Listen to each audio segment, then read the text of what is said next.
हाँ जी बॉस। सो सीन्स कुछ ऐसे हैं कि बेनेली को लिए हुए काफ़ी टाइम हो गया मुझे, एंड उसके ऊपर हमने कुछ वर्क नहीं किया। एंड यू गाइज नो कि भाई हम लोग वर्क ही परफॉर्मेंस पे करते हैं। सो परफॉर्मेंस पे वर्क करने के लिए पहले मुझे बेनेली को लाना पड़ेगा उसके एक ऑप्टिमम स्टेट पे। मतलब अपने हिसाब से, मुझे अपने हिसाब से ना उस इंजन को, उस बाइक को एक लेवल पे लाना होगा। सो फॉर दैट रीज़न मैंने कुछ चीज़ें ऑर्डर की हुई थी, तकरीबन महीना एक हो गया और वो चीज़ें आ गई हैं। And now we gonna go and install them. So सबसे पहले आप लोगों को मैं दिखाता हूँ चीज़ें क्या क्या हैं और उनका क्या क्या पर्पज़ है। एंड या देन वे गोना गो। गर्मी बहुत ज़्यादा है तो छेती छेती काम करना पड़ेगा। तो लेट्स गो, आप लोगों को चीज़ें दिखाऊँ मैं। ऑलराइट, सो सबसे पहले बात आती है ऑयल की। ऑयल इवन तो मैंने जिनसे ली है उन्होंने मुझे कहा था कि भाई, जिनसे बाइक ली है उन्होंने मुझे कहा था कि भाई ऑयल चेंज है बाइक का, और वो भी मोटुल का 7100 ही डलवाते हैं। बट स्टिल, एक for a peace of mind, and आप लोगों को पता है कि भाई हम लोगों के लिए even the little bit of performance matters. So I chose 300V। अपने YBR में भी यही डलवाता हूँ। ये फुली सिंथेटिक है and this is the top of the line variant. जो 7100 है उसके अंदर काफ़ी प्रॉब्लम्स आते हैं लोगों को, जिस तरह ऑयल कम करना, ऑयल कम हो जाता है, engine over heat and this and that. मुझे आज तक इस ऑयल के ऊपर कोई मसला नहीं हुआ, although it is a bit costly, but performance के लिए कुछ भी। So we have these two. 1.5 litre oil डलता है बीच में बेनेली के, 1.3 लीटर्स। ये उसका oil filter, obviously we can not forget that. Then there is the spark plug. मुझे इरेडियम नहीं मिला CR9 वाला, but still we got CR8।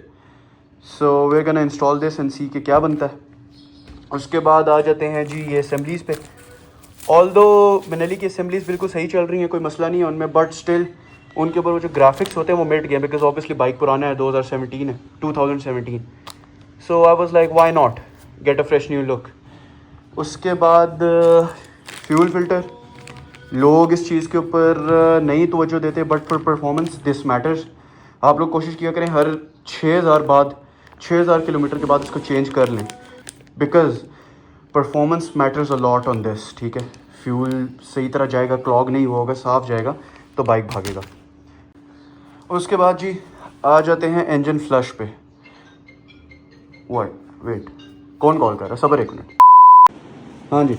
So as I was saying, Motul का इंजन फ्लश, ये brand specific नहीं होता, आप कोई भी यूज़ कर लें।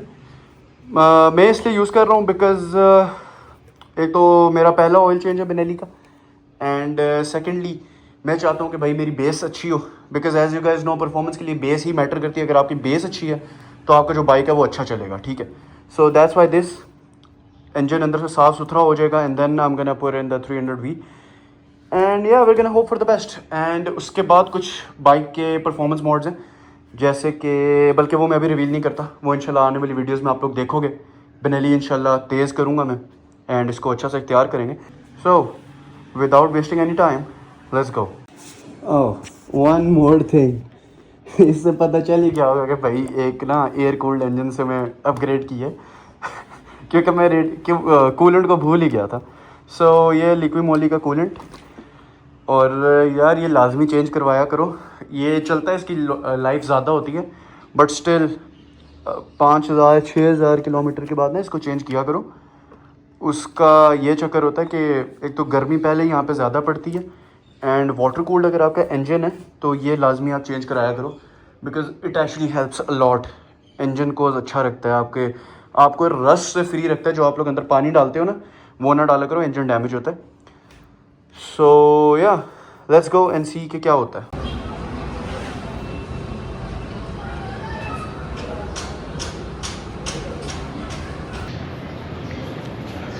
हाँ जी boys, so we are at MKBH। Bike खुला है और अंदर से हुबैब भाई ने कहा कि बहुत बुरी हालत है। ये इसका फ्यूल फिल्टर है, माशाल्लाह से चोक हुआ हुआ। ठीक है, ये हाथों का हाल देख लो। इसकी थ्रॉटल बॉडी निकली है, वो भी इसी तरह गंदी। पिक्चर्स में अटैच कर दूंगा, वीडियोस देख लेना।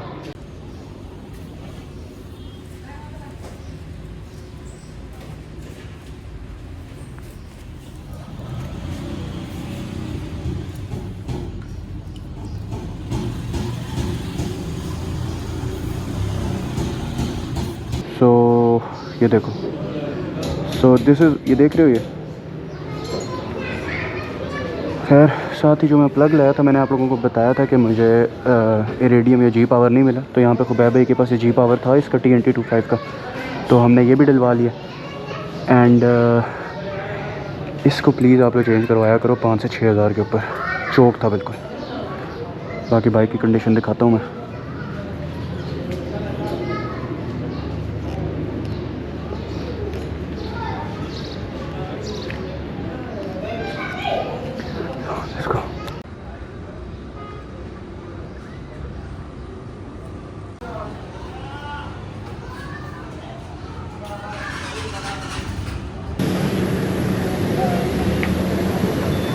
इसको सीन्स कुछ ऐसे हैं भाई कि अभी अभी खुबैब भाई की तरफ से काम करा के आ गया हूँ, सब कुछ हो गया, ट्यूनिंग वगैरह सब कुछ। एक चीज़ जो न्यू मैंने लगवाई है वो है जी ये सेंसर। ये मैंने अपनी मर्ज़ी से न्यू लगवाया है, पहला वाला सही था but I wanted it to be new because मेरी चीज़ है, तो इसको मैं अपने हाथ से शुरू करना चाहता हूँ।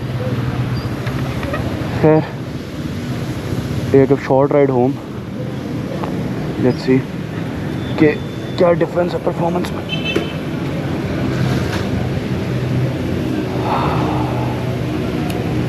क्या बात है। अच्छा एंगल सही है या नहीं, इसका बदले में सी जो अभी ट्यूनिंग करवाई है उसकी सारी परफॉर्मेंस ट्यून जो इसको कराया मैंने, प्लग जो इसका सेट कराया 0.8 mm पे। उसके बाद अगला इसका जो ऑक्सीजन सेंसर है न्यू लगवाया, 300V ऑयल है बीच में, एंड NG के इरीडियम जो कि मुझे बुराक ऑटो से नहीं मिला था बट खुबैब भाई के पास पड़ा हुआ था। सो या let's enjoy the ride.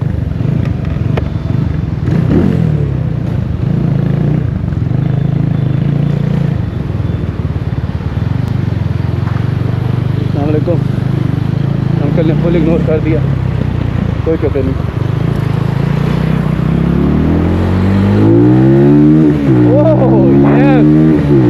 Yes. Woo-hoo-hoo. This is what I was missing.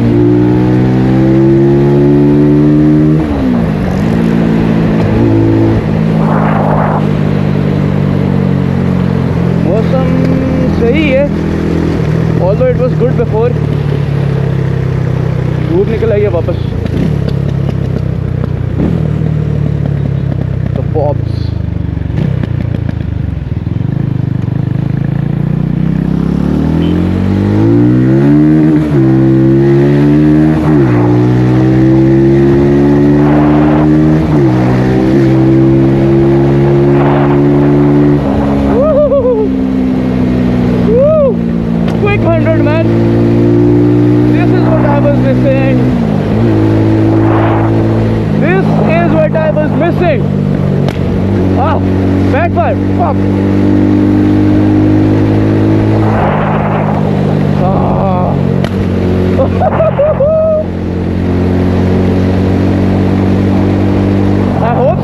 आवाज़ आ रही है और साथ साथ नज़र भी आ रहा है।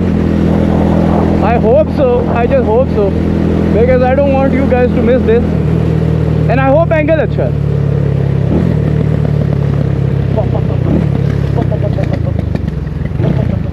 Shit, इशारा खुल गया, हम लोग पीछे हैं, ये गलत हो गया, आगे पूरा ट्रैक था, पूरा ट्रैक था, पूरा track. Come on man, give us space, give us space।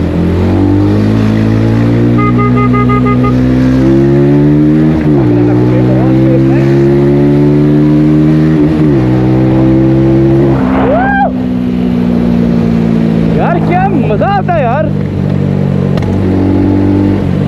And मैं थोड़ा सा ऊंचा बोल रहा हूँ just because I don't have a mic setup, तो ये मीडियम मोड के अंदर से ही आप लोगों को आवाज़ आ रही है। And why are people not moving, इशारा तो खुला हुआ है।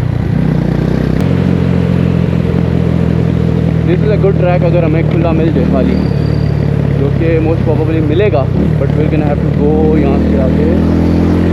Let's go. थर्ड गियर का खुला है ये।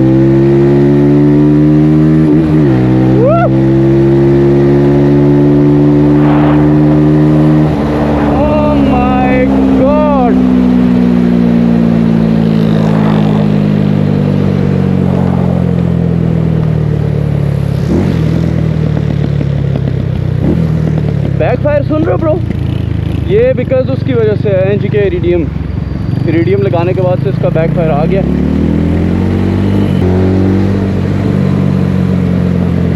खैर मुझे तो भाई बाइक चला के बहुत मज़ा आ रहा है। जो इसकी मेंटेनेंस ड्यू थी ना, जो इसको अपने हाथ से मेंटेन करना था, वो मैंने कर दिया। अब बस इसके ऊपर कुछ परफॉर्मेंस मोड्स होंगे।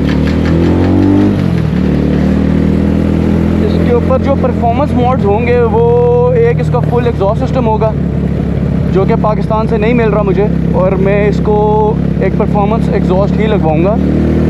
टोटल सिस्टम, स्लिप ऑन नहीं, स्लिप ऑन ऑलरेडी मेरा लगा हुआ है। टोटल जो सिस्टम होता है वो, एंड उसके बाद इसका जो ECU है उसको फ्लैश करवाऊंगा इंशाल्लाह। यार कमेंट्स में बताओ आप लोग के, आप लोग TNT के ऊपर परफॉर्मेंस मोड्स देखना चाहते हो या फिर नहीं? बिकॉज इसके लिए कुछ परफॉर्मेंस मोड्स हैं मेरे पास दिमाग में, and if you guys are interested we can actually do that. Exhaust system इसका फुल है, बल्कि मैं भी एक्सपोज क्यों कर रहा हूँ? आप लोग नीचे कमेंट्स में बताओ। If you want to see a series on TNT 25 performance related, we can do that as well. And second thing is this के इंशाल्लाह आने वाले व्लॉग्स में YBR के ऊपर बहुत ही हैवी मॉड्स होने वाले हैं। You guys are gonna enjoy those. Purely performance related mods हैं वो। एंड या बस थोड़ा सा पैसे का मसला है क्योंकि थोड़े से एक्सपेंसिव मॉड्स हैं, एंड थोड़ा सा टाइम का मसला है बिकॉज मेन चीज़ें यही होती हैं, एक टाइम और एक पैसा। तो इंशाल्लाह you guys are gonna see YBR in its prime. अभी तक आप लोगों ने देखा है कि वो 200s को तो क्रॉस कर देता है, बट TNT 25 के साथ नहीं क्रॉस कर पाता। 2 गियर साथ रहता है, तीसरे में TNT leaves it in the dust. तो ऑल्सो मुझे पहले ये बताओ कि पहले TNT के ऊपर परफॉर्मेंस मोड्स करूँ या पहले YBR के ऊपर करूँ? पहले सीरीज़ कौन सी आनी चाहिए, ये आप लोगों के ऊपर मैं छोड़ता हूँ। खैर ना बहुत ज़्यादा गैपिंग हो गई, अब नाउ एंजॉय द राइड।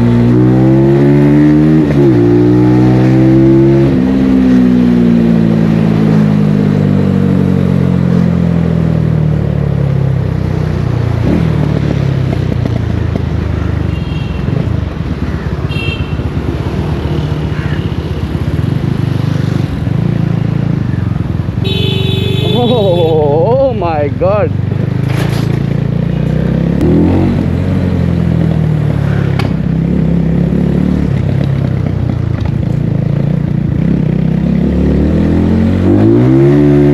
और ये हल्का सा, हल्की सी टेलिंग, हल्की।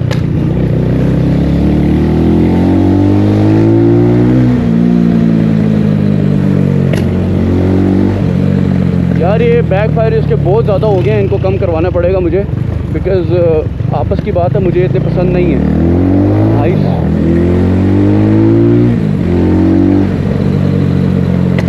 ये देखें हल्की सी रेस, थोड़ा फट फट फट।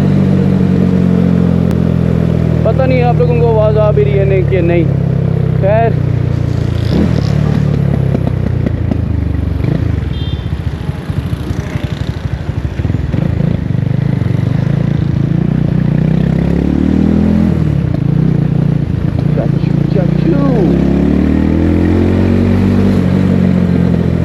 only in Pakistan.